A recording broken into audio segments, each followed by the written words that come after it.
के बावजूद भी जो शांति है, निरंतर 6 आवश्यकों का समय समय पर पालन, स्वाध्याय सामयिक आदि जो चल रहा है, ये सब एक दिन का फल नहीं है,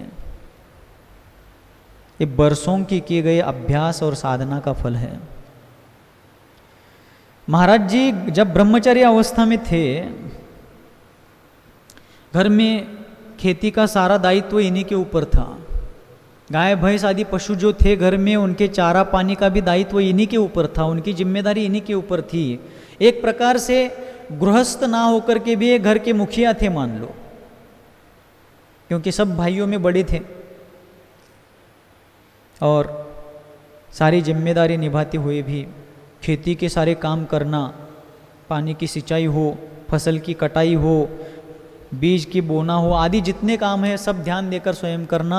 इसके साथ साथ रोज़ सुबह मंदिर में जाकर अभिषेक पूजन स्वाध्याय करना, मुनि संग विराजमान हो तो आहार दान वयावृत्ति शौच आदि के लिए साथ में जाना। इसके साथ साथ जा रहे तो छोड़ने जाना, आ रहे तो लेने जाना, ये सब करना। रात्रि में पुराण में जाना, ये सब। और इसके साथ साथ अष्टमी चौदस को महाराज एकाशन करते थे। भोजन का तो एक दिन का शाम का त्याग कर दिया, लेकिन काम उस दिन जो करना जरूरी होता था वो करना ही पड़ता था। खेती हो, धूप हो, ठंड हो, बारिश हो, सब करना पड़ता था। घुटने घुटने पर कीचड़ में से चारा सिर पर रख कर लाना पड़ता था, लेकिन शाम को भोजन नहीं। तो ऐसी स्थिति में जब कितनी ही बार शाम को स्वाध्याय में जाते थे, जैसे तैसे स्वाध्याय में बैठते थे, लेकिन स्वाध्याय के बाद जिनवानी को खड़े होने के बाद कितनी बार चक्कर खा करके गिर गए, बेहोश हो गए, वमन होता था, लेकिन प्रयास नहीं छोड़ा, निरंतर प्रयास करते गए। और आज इनके लिए 10-12 लगातार निर्जला उपवास बाएं हाथ का खेल है। कौन से हाथ का खेल है? बाएं हाथ का खेल है। लेकिन इन्होंने कल ही चालू किया और आज इस मुकाम को पहुंच गया, ऐसा नहीं है। बरसों की साधना, बरसों का अभ्यास है, बरसों का प्रयास है, और आज भी शांतिमय साधना चल रही है। महाराज भावना रख रहे थे कि क्षमावाणी तक उपवास करूं, लेकिन हम लोगों ने फिर आग्रह किया, क्योंकि पहले 3 उपवास हो ही चुके और ये 5, वैसे 8 हो चुके हैं। और कल परसों 2 दिन लगातार तेज धूप थी, गर्मी थी, उमस थी, इस कारण फिर हम लोगों के आग्रहवश उन्होंने मान लिया कि चलो 5 ही कर लेते, नहीं तो उनके आगे भी करने की भावना थी। तो ऐसे साधक, ऐसे तपस्वी आज भी हैं। पूज्य श्री प्रशांत सागर जी महाराज भी इस उम्र में धारणा पारना उपवास कर रहे हैं, और चेहरा मानो तो खिला हुआ, भाजपा का कमल खिला जितना नहीं, उससे ज़्यादा इनका चेहरा खिला है। क्यों? आनंदमय जीवन है, त्याग तपस्यामय जीवन है। आचार्य विद्यासागर जी महाराज कहते हैं, तपस्या का प्रतीक, तपन के बाद शीतलता होती है, महाराज की तपस्या का प्रतीक है, फल है। 2 दिन तेज धूप थी, आज बारिश हो रही है, ये तपस्या का फल है। तपस्या के कारण सर्वत्र संपूजकानां प्रतिपालकानां यतीन्द्र सामान्य तपोधनानां देशस्य राष्ट्रस्य पूरस्य राज्ञः करोतु शांतिं भगवान जिनेन्द्रः। और इस प्रकार होवे समय पे वर्षा सुखकारी इत्यादि रूप से आप लोग भी शांति पाठ, विसर्जन पाठ आदि में बोलते हैं। ये तपस्या का फल है, और सिर्फ इनके ही तपस्या का फल है ऐसा नहीं, इस क्षेत्र में रहने वाले जीवों का पुण्य है, तभी तो बारिश आदि हो रही है, सभी का है। लेकिन तपस्वी जनों का क्षेत्र में उपस्थित होना ये बहुत ही श्रेष्ठ फल देने वाला है। आचार्य श्री विद्यासागर जी महाराज कहते हैं, तन मिला तुम तप करो, करो कर्म का नाश, रवि शशि से भी अधिक है तुम में दिव्य प्रकाश।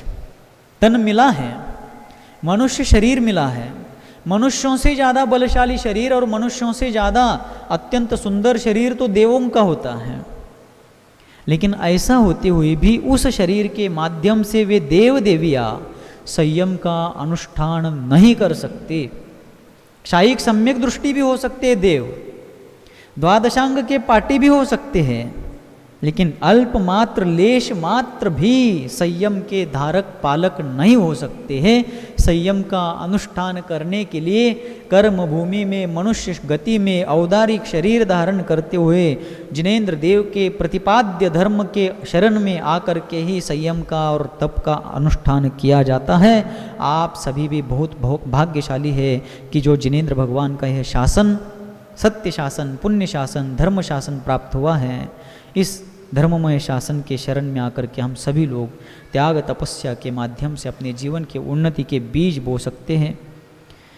हमारे जीवन में हम अपने चित्त चेतना और चेतन को निरंतर उन्नति की ओर बढ़ाते हुए अपने लक्ष्य तक पहुंच सकते हैं। इसलिए तप का मार्ग स्वीकार करना होगा। और फिर तप दो प्रकार का है, अंतरंग तप और बहिरंग तप।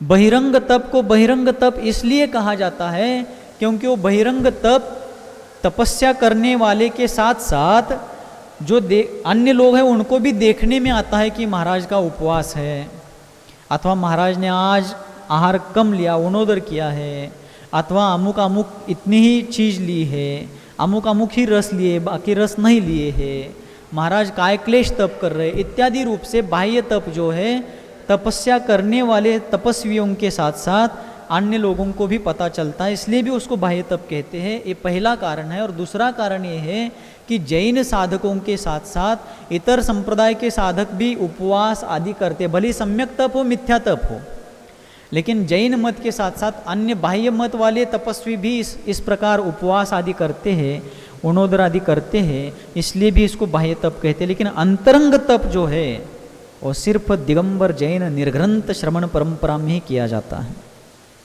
तो बाह्य तप है अनशन। अनशन का मतलब है चारों प्रकार के आहार का 1 दिन 2 दिन इत्यादि अपनी शक्ति अनुसार त्याग करना। किस लिए? भूख को जीतने के लिए। और भूख किस लिए जीतना है? ये बाह्य तप करने का उद्देश्य क्या है? मैंने तपस्या की तो लोग मेरा सम्मान करें, मेरी चर्चा करें इसलिए नहीं। शरीर को कष्ट सहिष्णु बनाने के लिए स्वयंभू स्तोत्र में आचार्य भगवंत श्री समंत भद्र जी महाराज ने भगवान वृषभदेव की स्तुति करते हुए कहा है, सहिष्णु अच्युतः। भगवान सहिष्णु थे। क्यों? 13 महीने 8 दिन तक भगवान निराहार रहे। पहले तो 6 महीने ध्यान में रहे और बाद में 7 महीने 8 दिन तक विधि लेकर के निरंतर विधि की खोज करते रहे, आहार मिला नहीं। इसलिए भगवान सहिष्णु थे, सहन करने वाले थे। और इसके साथ साथ अच्युत, यानी इतने घोर क्षुधा परीक्षा आदि के बाद भी अपने मार्ग से च्युत नहीं हुए, भ्रष्ट नहीं हुए, भटके नहीं। तो आज ये तपस्या बाह्य तप किस लिए करना है? अनशन हो, उनोदर हो, वृत्ति परिसंख्यान हो और रस परित्याग हो, विविक्त शयासन हो, काय क्लेश, ये 6 बाह्य तप किस लिए? ये इसलिए है कि हमारे शरीर को कष्ट सहन करने का अभ्यास होवे, आत्मा में भी इस प्रकार का विवेक जग जाए, हमारे भीतर विवेक उत्पन्न हो जाए कि शरीर भिन्न है, मैं भिन्न हूँ।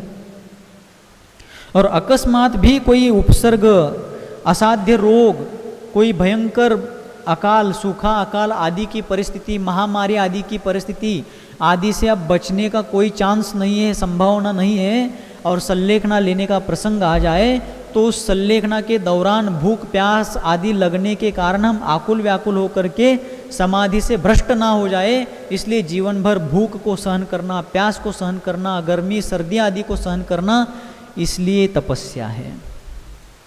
अचानक भी सल्लेखना का प्रसंग आए तो भूख प्यास आदि के कारण हम भटक ना जाए। पहले से उपवास आदि के द्वारा भूख को जीतने का अभ्यास करो, ठंड गर्मी आदि को, प्यास आदि को सहन करने का अभ्यास करो, इसलिए बाह्य तप है। तो अनशन तप है भूख को जीतने के लिए, पूर्ण रूप से जीतने के लिए। उनोदर तप है, उन उदर, उदर यानी पेट, उन यानी कम, भूख में जो पेट लगी है, पेट में जो भूख लगी है, भूख से कम खाना, पूर्ण तृप्ति होने तक भोजन नहीं करना, अभी भूख शेष बचनी चाहिए, ये कहलाता है उनोदर तप। क्यों ये उनोदर तप किस लिए किया जाता है? बहुत खाने की इच्छा को रोकने के लिए। अनशन तप का उद्देश्य है खाने को रोकना है, खाने से रोकना है, और अरुणोदर का उद्देश्य है बहुत खाने से रोकना है। दोनों का अलग अलग उद्देश्य है। नहीं आ रहा है समझ में? अरुणोदर अनशन तप का उद्देश्य क्या है? खाने की इच्छा का निरोध, इच्छा निरोधस तपः, इच्छा का निरोध करना तप है। तो खाने की इच्छा हुई, उसको रोकना अनशन है। ये दादी बारिश में भीग रही है, सर्दी जुकाम होगा, बताओ उनको, अभी माहौल ठीक नहीं है। क्या तपस्या कर रही, देखो दादी आज तप धर्म में, परिषद शीत परिषद जीत रहे। क्या चल रहा था? अरुणोदर बहुत खाने की, बहुत प्रकार का खाने की जो इच्छा होती है, उस इच्छा को रोकना ये अरुणोदर तप है। उसके बाद वृत्ति परिसंख्यान। वृत्ति परिसंख्यान में नाना प्रकार के व्यंजन, नाना प्रकार के रसों का सेवन करने की इच्छा अगर होती है तो वृत्ति परिसंख्यान करो। इतने ही प्रकार के पात्र में, मिट्टी के पात्र में आया तो ही वो आहार लूँगा, पीतल के पात्र में आया हुआ ही अन्न लूँगा, बाकी किसी भी धातु के पात्र का अन्न नहीं लूँगा। अथवा इतने ही अन्न लूँगा, इतने ही हरी लूँगा, इतने ही फल लूँगा, इत्यादि रूप से करना वृत्ति परिसंख्यान है। क्यों? बहुत वैरायटी का त्याग करना, बहुत प्रकार के व्यंजन खाने का। मैं आहार को जब जाता हूँ तब थाली नहीं देखता हूँ, इसलिए नहीं देखता हूँ। थाली देखना गलत नहीं, जिनका त्याग होगा उनको निषेध करने के लिए कोई बाधा नहीं है, लेकिन मैं थाली इसलिए नहीं देखता क्योंकि वो पदार्थ हटाते हटाते मेरे कलाई दुखने लगती है। मेनू कार्ड जो होता है उसके व्यंजन डिलीट करते करते ही कलाई ये करने लगती है। चलो अपन को जितना लेना है उतना जब आएगा ले लेंगे, बाकी को जो आएगा उससे उधर देखने का काम क्या है, चलो आगे बढ़ो। तो इसलिए बहुत प्रकार के व्यंजनों का सेवन करने की इच्छा होती है, तो वृत्ति परिसंख्यान तप है। देखो कितना साइंटिफिकली जैन सिद्धांत और जैन तपस्या है। रस परित्याग, बहुत रसदार अन्न लेने का, सब प्रकार के रस लेने की जब इच्छा होती है, हाँ कोई स्वास्थ्य के लिए ले रहा है, वैद्यों ने बताया कि आपके स्वास्थ्य के लिए अभी लेना जरूरी है इत्यादि रूप से, और वो साधक भी विवेक पूर्वक ले रहा है तो कोई दिक्कत नहीं है। लेकिन वृद्धि पूर्वक, आसक्ति पूर्वक ले रहा है तो गलत है। तो आसक्ति को, रसासक्ति को घटाने के लिए फिर रस परित्याग। आचार्य विद्यासागर जी महाराज कहते हैं, रसयुक्त भोजन लेना आगम में निषिद्ध नहीं है, लेकिन भोजन में रस लेना, भोजन में रस लेना यानी भोजन में मीठा नमकीन आदि लेना, ऐसा अर्थ नहीं। भोजन में रस लेना मतलब भोजन में इंटरेस्ट, भोजन में आसक्ति, भोजन में गृद्धता रखना, इसका आगम में निषेध है। हाँ रस युक्त लो आप, अगर आपकी आवश्यकता है, शरीर को जरूरत है, उसके बिना अभी शरीर साथ नहीं दे रहा, लो कोई दिक्कत नहीं, लेकिन भोजन में आसक्ति रख करके मत लो। तो रस परित्याग तप है। उसके बाद विविक्त शय्यासन, स्त्री नपुंसक पशु आदि जहाँ नहीं रहते हैं, ऐसे एकांत स्थान पर रह करके साधक जो अपना शय्या और आसन, विविक्त शय्यासन दो शब्द है ना, और दुनिया में किसी भी भाषा का कोई भी शब्द हो, हर शब्द अपने अपने वाच्य पदार्थ को लिए हुए हैं। हर शब्द जो है वो शब्द जिस वस्तु का उल्लेख या वर्णन कर रहा है वो वस्तु विश्व में मौजूद है। गधे का सींग है क्या? नहीं है, लेकिन उसको भी अपन अनेकांत की शरण में बैठ करके सिद्ध कर देंगे। कैसे? प्राकृतिक रूप से तो गधे को सींग नहीं है, जन्मजात नहीं है, लेकिन किसी ने क्या कर दिया, कृत्रिम सींग बनाए और अपने गधे के ऊपर चिपकाए। है क्या नहीं? गधे के सींग नहीं है, कृत्रिम रूप से मान लो, जैसे कृत्रिम चैत्यालय और अकृत्रिम चैत्यालय। अनेकांत बहुत बड़ा उदात्त है सिद्धांत, स्याद्वाद सिद्धांत बहुत जबरदस्त है। विवाद वाला कोई काम ही नहीं स्याद्वाद की शरण में, लेकिन अपने आप को स्याद्वादी कहने वाले ही बहुत विवाद कर रहे आज।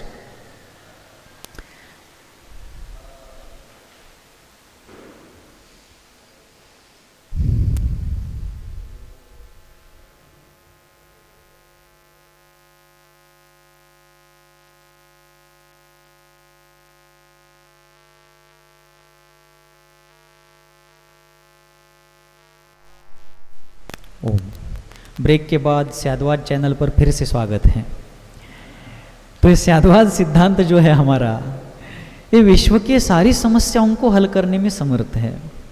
तो विविक्त शय्यासन, विविक्त यानी एकांत, शय्या यानी विश्राम करना। त्याग तपस्या के कारण, काय क्लेश आदि तप के कारण शरीर में जो खेद उत्पन्न होता है, या विहार, लंबे लंबे विहार आदि के कारण जो शरीर में खेद उत्पन्न होता है, उस खेद को दूर करने के लिए अल्पकालीन जो विश्राम किया जाता है उसको कहते शय्या।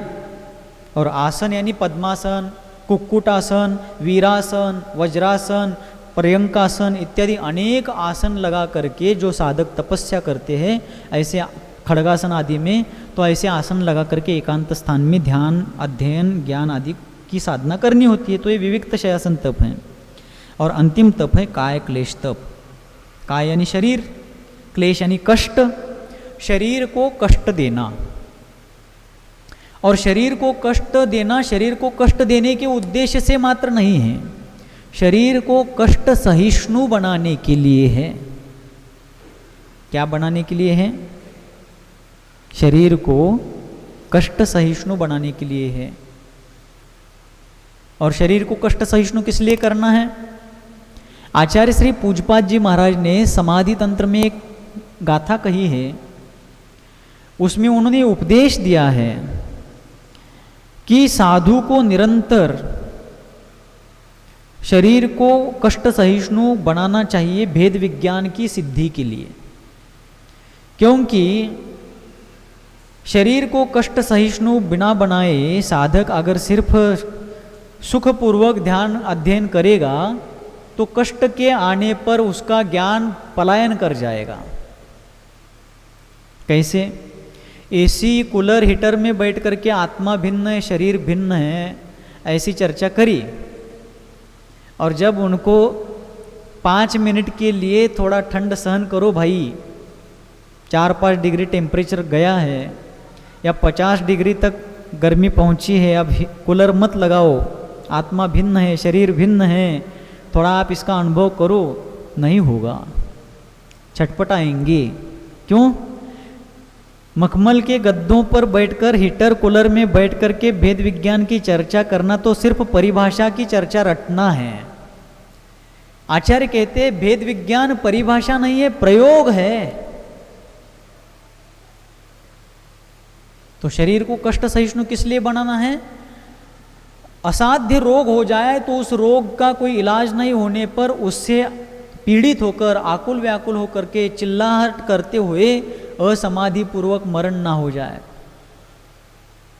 और भी कोई घोर उपसर्ग परिचय आते हैं तो उन परिचयों को, उपसर्गों को सहते समय, शरीर को कष्ट होते समय, उस समय वो साधक अत्यंत आकुल व्याकुल होकर के हड़बड़ाहट में अपने व्रत संयम से, मार्ग से भ्रष्ट ना हो जाए, इसलिए उसको शरीर पर इतना नियंत्रण करना चाहिए कि चाहे जैसा कष्ट आए।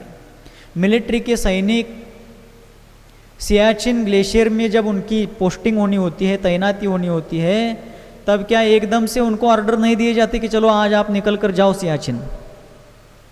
पहले उनको 6-6, 7-7 महीने तक माइनस टेम्परेचर में ट्रेनिंग दी जाती है कि वहाँ कैसे रहना होता है, कैसे खान पान करना होता है, टावेल परेड शरीर की कैसे की जाती है, दास्ताने कैसे पहने जाते हैं, राइफल की ट्रिगर को हाथ भी नहीं लगाना होता है बिना दास्ताने पहने, इत्यादि सारी।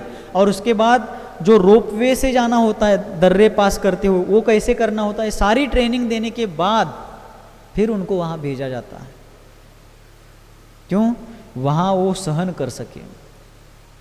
और बिना ट्रेनिंग के गए तो एक झटके में ही ऊपर चले जाएं। और उस समय ऐसी विषमता में भी वहाँ बने रहे और देश की सीमा की रक्षा करे, इस प्रकार पहली उनको ट्रेनिंग दी जाती है। वैसे ही कैसे भी प्रतिकूल परिस्थिति आपके जीवन में आ जाए तो भी आप उसको समता से सहन करते हुए बोधि समाधि को प्राप्त करें, इसलिए आज ही तपस्या करो, काय क्लेश आदि ऐसा कहा जाता है। उसमें केशलोच आ जाता है, उसमें फिर और भी कठोर कठोर पद्मासन आदि आसन लगाना, वज्रासन लगाना, और भी अनेक प्रकार के आसन है, खड़गासन, अथवा एक लकड़ी का ठूंठ पड़ा है, इस प्रकार एक ही करवट पर लेटना, करवट बदलना नहीं, कितना भी दर्द एक साइड में होवे, इत्यादि रूप से तपस्या की जाती है। लोग सोचेंगे कि महाराज सोए हैं, लेकिन वे एक करवट पर लेट करके कितना ही दर्द हो रहा है उसको साम्य भाव रख करके, समता भाव रख करके राग द्वेष से बचने का अभ्यास कर रहे हैं। इत्यादि रूप से साधना की जाती है। शीर्षासन किया जाता है, कुक्कुटासन किया जाता है, वीरासन लगाया जाता है, और भी अनेकों प्रकार के आसन लगा करके शरीर को कष्ट सहिष्णु बनाया जाता है। शास्त्रों में ऐसा ऐसा वर्णन है। और इसके साथ साथ आतापन योग, वृक्ष मूल योग और अभ्रावकाश योग। 9 बजे महाराज को आहार को उठाने का विचार था, लेकिन बारिश चल रही है इसलिए और एक 5-7 मिनट चलेगा ना।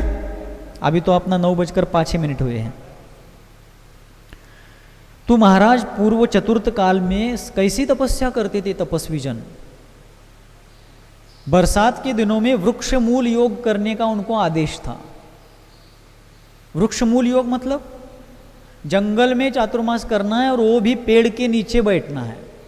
क्यों? बारिश से बचने के लिए नहीं, बल्कि बारिश में भीगने के साथ साथ बारिश बंद होने के बाद भी पेड़ का पानी आपके ऊपर गिरता रहेगा, और ज़्यादा ठंडा होकर गिरेगा। और नॉर्मल खुले में रहो इतना ठंडा नहीं होगा, पेड़ के नीचे का ज़्यादा ठंडा होगा।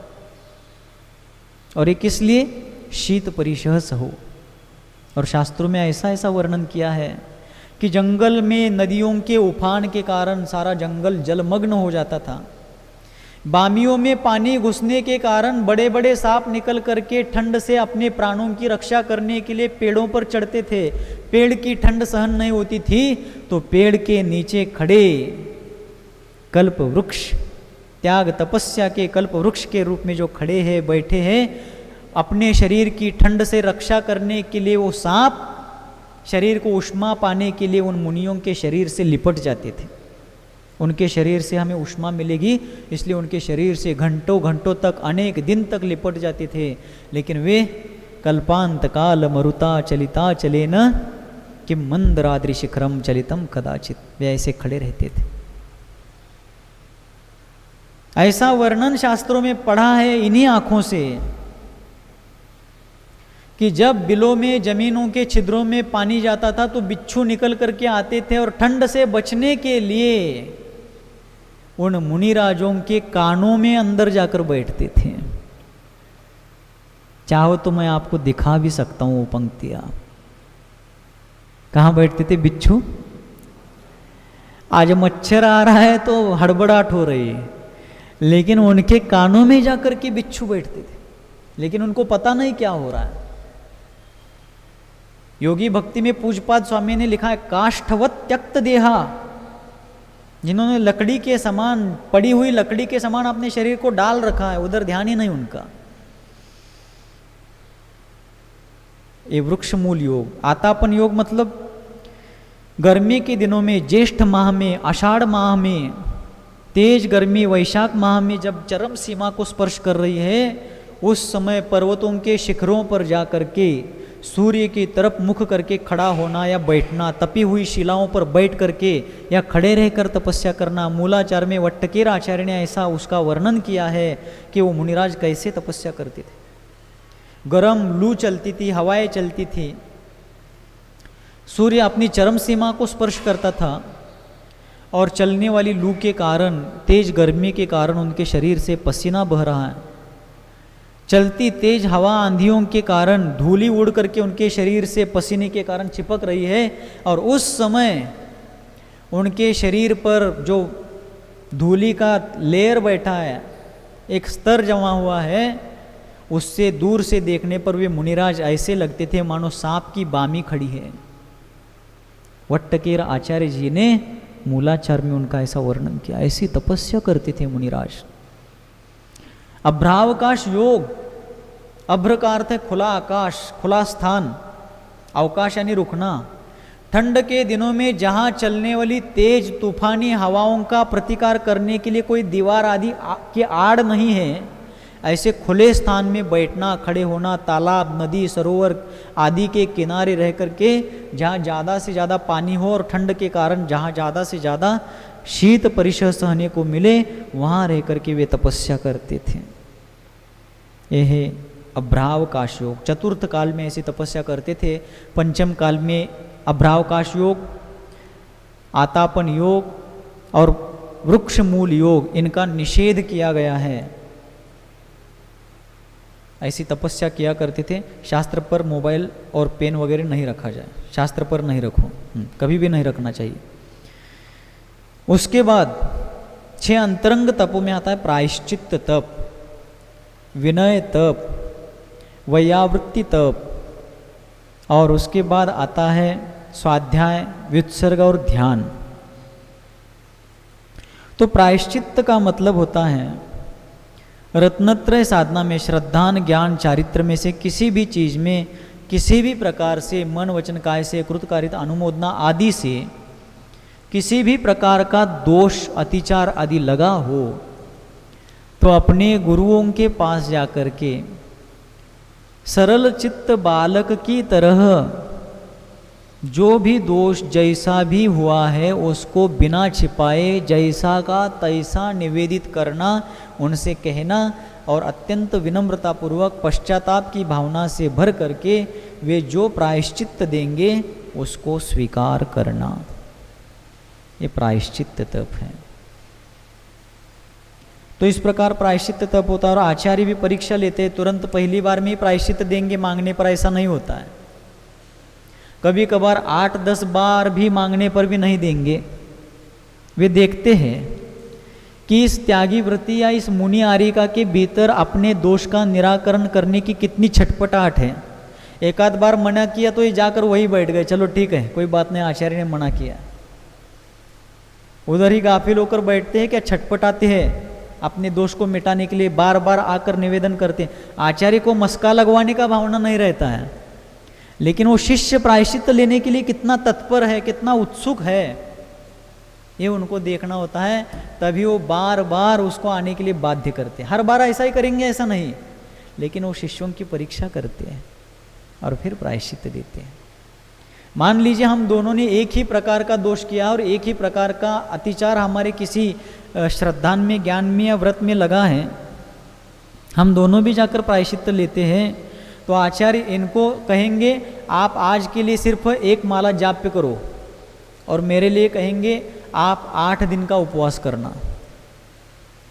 वही दोष, उतना ही दोष, वैसा ही दोष एक साथ किया गया है। अब क्या मेरे बारे में पराया भाव रखते और इनके बारे में अपना? नहीं, वो विचार करते हैं कि इनकी शक्ति कितनी है, इनकी कितनी है, इनकी शारीरिक प्रकृति कौन सी, इनकी कौन सी है, इन्होंने किस अभिप्राय से किया, इन्होंने किस अभिप्राय से किया, इत्यादि। आचार्य इतने परिपक्व होते हैं, सिर्फ सिंहासन पर बैठने से कोई आचार्य नहीं होते हैं। जो सचमुच आचार्यत्व के काबिल होते हैं वे ही आचार्य बनते हैं। किसी समाज ने उठा करके महाराज हमारे बहुत अच्छे हैं, हम महाराज से जुड़े हैं और महाराज हमसे बहुत अच्छी बातें करते हैं, चलो महाराज मुनि है तो अपन इनको आचार्य बना देते हैं। आचार्य नहीं, आचार बनाया जा रहा है। बुरा मत मानो, लेकिन आज ये खिलवाड़ हो रहा है।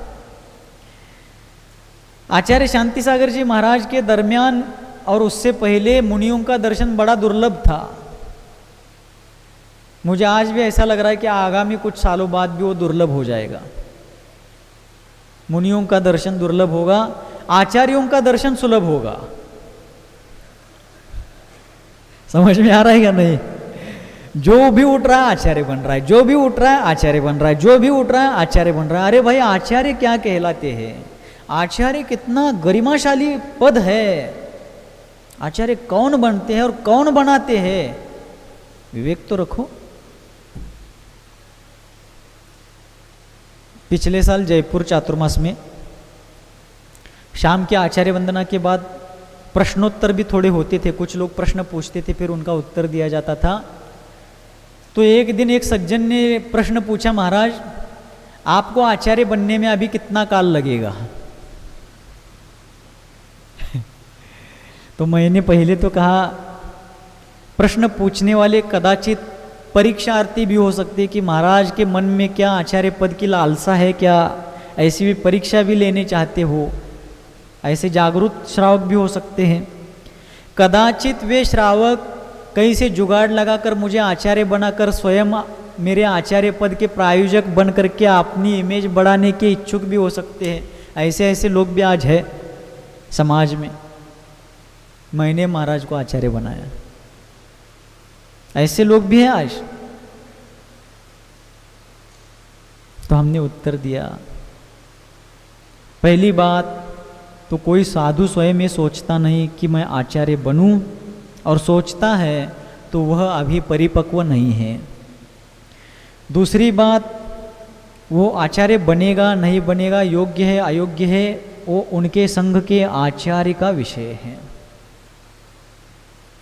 तीसरी बात, समाज को इसमें कोई दखल अंदाजी नहीं देनी चाहिए। नहीं तो आज जैसा चल रहा है, बांटा जा रहा है, आचार्य पद बांटा जा रहा है, जैसे प्रसाद बांटते ना भगवान का, वो योग्य है क्या नहीं। और आचार्य चतुर्विध संघ का नेतृत्व करने वाले होते हैं, अकेले नहीं रहते। मुनियों के लिए तक शास्त्र में कहा गया है कि कम से कम 3 मुनि होने चाहिए विहार करने के लिए। कम से कम कितने होने चाहिए? 3। कोई परिस्थिति विशेष है तो 2 है तो ठीक है, इस अंदाज में कहा गया। एक को स्वीकृति नहीं दी। मूलाचार में वट्टकेर आचार्य कहते हैं, मेरा शत्रु भी अकेला प्रवास नहीं करी, मुनि की तो बात ही नहीं। निकाल करके देख लेना, मूलाचार ग्रंथ का नाम बता रहा हूं। तो प्रायश्चित्त, उसके बाद है विनय। विनय का मतलब होता है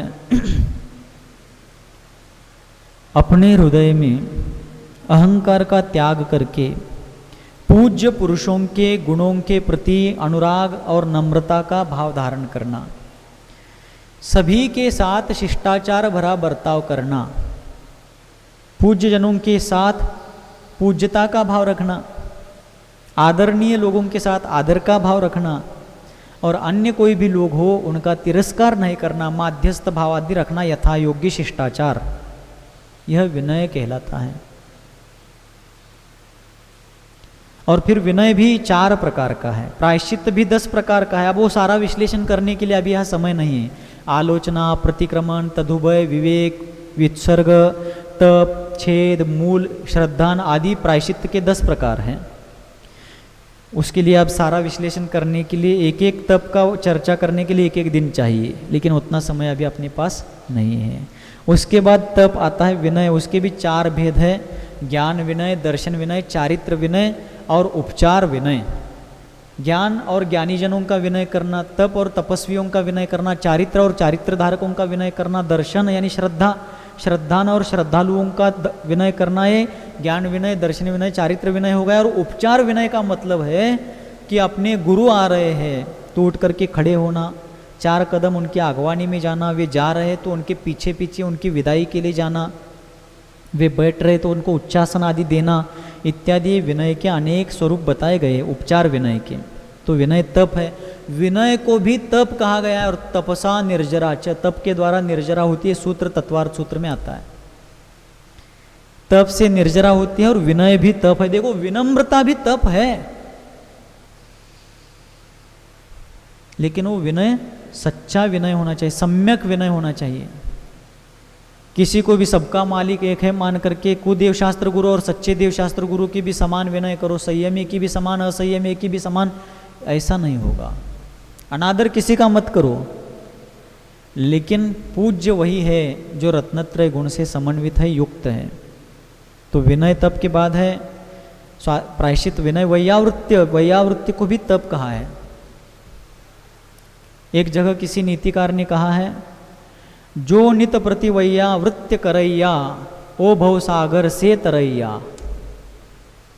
और वैयावृत्ति का अर्थ है अपने मन वचन काय से शक्ति के अनुसार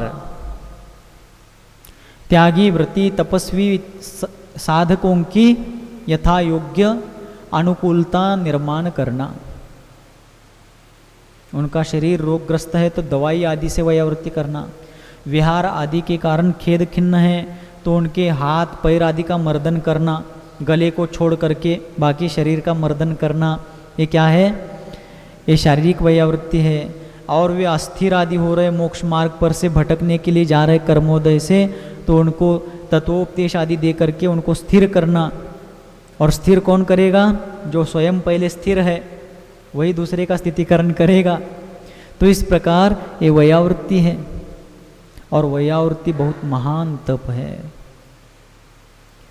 तो इस प्रकार यह वैयावृत्ति करने से, और वैयावृत्ति की नहीं भी कर पा रहे हैं, मुनि संघ आर्य का संघ आदि नहीं भी है अपने नगर में, या है तो भी हम किसी कारण से शोर सूतक कोरोना आदि से नहीं भी कर पा रहे हैं, तो मनोयोग से वैयावृत्ति करें। सारे त्यागी तपस्वियों का स्वास्थ्य निरंतर अच्छा रहे, सभी का मोक्ष मार्ग निरंतर प्रशस्त रहे, सभी की साधना निरंतर वृद्धिंगत होवे, बढ़ती रहे, ऐसी भावना भाते भाते हम मन से मनोयोग से वैयावृत्ति करें।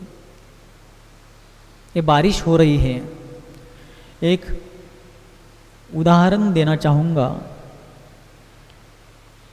भक्तामर स्तोत्र में 40वां श्लोक आता है, कल्पांत काल पवनोद्धत वन्य कल्पम दावानलम ज्वलित मुज्ज्वल मुत्स्फुलिंगम विश्वम जगत्सुमिव सम्मुख मा पतंतम तन्नाम कीर्तन जलम शमयत्यशेषम। मैं रोज जब भी भक्तामर स्तोत्र पढ़ता हूँ, मैं कैसे पढ़ता हूँ, क्या करता हूँ, ये बताने का बड़प्पन बड़ बोला वाला अभिप्राय नहीं है मन में, लेकिन आप भी ऐसा करके और ज़्यादा लाभान्वित होवे, इसलिए आपके गाइडेंस के लिए कर रहा हूँ। अगर करते हो तो बहुत अच्छा है, और मेरे से ज़्यादा आइडिया से करते हो तो मुझे भी आप अपने आइडिया दीजिए, मैं भी आपके आइडिया से और करूँगा। वर्णी जी कहते हैं, जिनेंद्र वर्णी जी, अगर मैं रुक जाऊं तो आप मुझे अंगुली पकड़ करके आगे चलाइए, और आप रुकते हैं तो मैं आपको अंगुली पकड़ करके आगे चलाऊंगा। कितनी सहयोग की भावना। ऐसे शास्त्र पढ़ करके मन गदगद होता है। तो मैं जब रोज इस श्लोक को पढ़ता हूँ, पूरे श्लोक पढ़ता हूँ, तो इस श्लोक को पढ़ते समय मैं कल्पना करता हूँ कि सर्वत्र आग लगी है। आग लगने की ही चर्चा है ना इसमें, कल्पांत काल पवनोद्धत वन्य कल्पम, तेज हवा से वो आग नगर नगर के बाहर सर्वत्र फैल रही है। सारे मनुष्य और पशु उस आग से बचने के लिए भागते जा रहे हैं और झुलस भी रहे हैं, और मैं भगवान के चरणों में बैठकर ये भक्ति कर रहा हूँ, और उसी समय उस भक्ति की बरसात सर्वत्र हो रही है और आग बुझती जा रही है। झुलसे हुए मनुष्य उस भक्ति जल से पुनः स्वस्थ हो रहे हैं, और भगवान की भक्ति रूपी जल से परितृप्त शांत संतोष को प्राप्त हुए हुए सारे मनुष्य और पशु उस भगवान के भक्ति के अतिशय से चमत्कृत होकर के जिनेंद्र भगवान की शरण में आकर के सम्यक दर्शन को प्राप्त हो रहे हैं। इस श्लोक को पढ़ते समय मैं कल्पना करता हूँ। किस लिए करता हूँ? इसमें ऐसा अतिशय है। अभी प्रैक्टिकली यहाँ आग लग जाए और वैसा हो ही जाए, या अपन कह नहीं सकते, अपनी भक्ति में उतनी शक्ति है कि नहीं ये भी नहीं कह सकते, लेकिन कल्पना करके हम ऐसी भावना से अपने आप को विशुद्ध बना रहे हैं कि भगवान की भक्ति से हम भी सुरक्षित हो रहे हैं, और प्राणी मात्र की सुरक्षा के प्रति भावना भाते हुए सबके लिए हम सहयोग कर रहे हैं। ये शुभ तेजस शरीर जो मुनियों के दाएं कंधे से निकलता है, क्या है, किसका फल है? इसलिए कोई भी स्तुति स्तोत्र पढ़ते समय सिर्फ शब्द रट करके श्लोकों को, शब्दों को पूर्ण करने मात्र का लक्ष्य नहीं होना चाहिए। मैं उसमें कहाँ इन्वॉल्व हो रहा हूं, मेरी उसमें क्या भूमिका है, ये होना चाहिए। तो वैयावृत्य, और उसके बाद है स्वाध्याय। 5 प्रकार का स्वाध्याय: वाचना, पृच्छना, अनुप्रेक्षा, आमनाय, धर्मोपदेश। जिनागम का शुद्ध उच्चारण पूर्वक वाचन करना, आगम के मर्यादा के अनुसार वाचना करना, कुछ समझ में नहीं आया तो विद्वानों से, ज्ञानियों से, गुरुजनों से पूछना, पृच्छना स्वाध्याय है। अनुप्रेक्षा यानी पुनः पुनः तत्वों का चिंतन करना। आमनाय स्वाध्याय का मतलब है जो श्लोक सूत्र आदि याद किए हैं उनका पुनः पुनः रटना। और धर्मोपदेश यानी स्वयं के हित के साथ साथ प्राणी मात्र का भी हित हो, सबका कल्याण हो, इस भावना से जिनेंद्र वाणी को सब तक पहुंचाना, ये धर्मोपदेश स्वाध्याय है। लेकिन आजकल वाचना पुरुषना अनुप्रेक्षा आमना है, कोई करता हो नहीं करता हो, लेकिन बहुत से लोग डायरेक्ट धर्मोपदेश ही चालू करते हैं ऐसा करो वैसा करो ये नहीं करो। इसीलिए मूक माटी में शायद कल के सत्र में ही आ जाएगा कि आज ये सारे पंथवाद और वाद विवाद क्यों हो रहे हैं। धर्मोपदेश देने वालों की भीड़ संयम का धारण नहीं करने के बाद भी वो स्वयं दूसरों को मात्र संयम का उपदेश दे रहे हैं, धर्मोपदेश दे रहे हैं। इस कारण से ऐसा हो रहा है। ये कल ही मुख माटी में संभवतः आ जाएगा, कल परसों में। तो इस प्रकार ये 5 प्रकार का स्वाध्याय है। और उसके बाद व्युत्सर्ग, व्युत्सर्ग का मतलब है कायोत्सर्ग। और कायोत्सर्ग का अर्थ क्या है? काय यानी शरीर और उत्सर्ग यानी त्याग करना।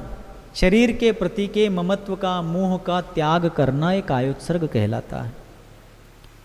और अंत में क्या बचा? ध्यान। एकाग्र चिंता निरोधो ध्यानम।